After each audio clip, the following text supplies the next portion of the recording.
My longing sought the upland, and my affliction the lowland, so that I was between Najd and Ham. They are two contraries which cannot meet. Hence my disunion will never be repaired. What am I to do? What shall I devise? Guide me, O my censor. Do not affright me with blame. Sighs have risen aloft, and tears are pouring over my cheeks. The camels, footsore from the journey, long for their homes and utter the plaintive cry of the frenzied lover. After they have gone, my life is naught but annihilation. Farewell to it and to patience.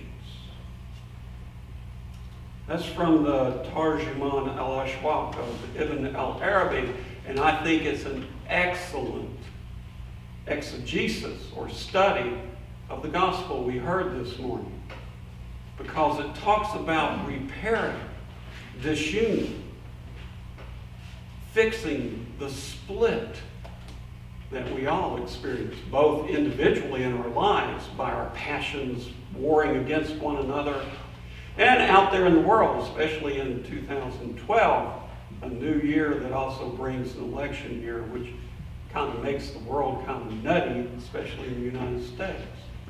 But to understand this exegesis, have to deal with a mistranslation in our gospel this morning. In the beginning was the Word, and the Word was with God. Can't be. And I think there's only one English translation of the Bible from the Syriac Bible that translates it correctly, because the Greek is proston theon, which means to or towards God, not with. So why? Why do we have this mistranslation?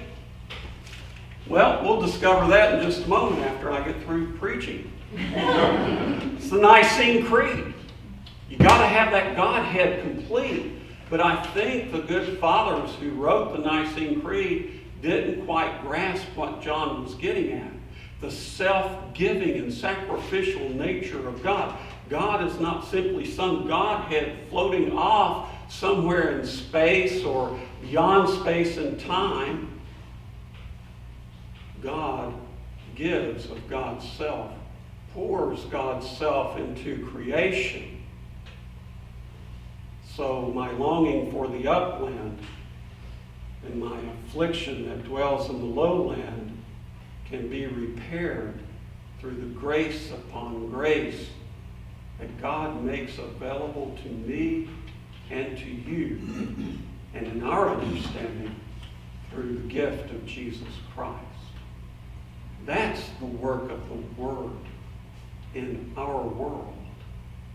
It's to regenerate, to make new. What a great day to have this gospel lesson. January 1st. How many people have New Year's resolutions? How many people are going to keep them? Well, might not keep them. Maybe, see, there we go again. There's the split. The lowland and the upland. And the thing that brings us together and moves us to or toward the pure light and enlightenment of God is the Word. As John says in the Gospel, it is grace upon grace. And that Word and that grace upon grace is right here, right now, carrying us into the presence of the Lord.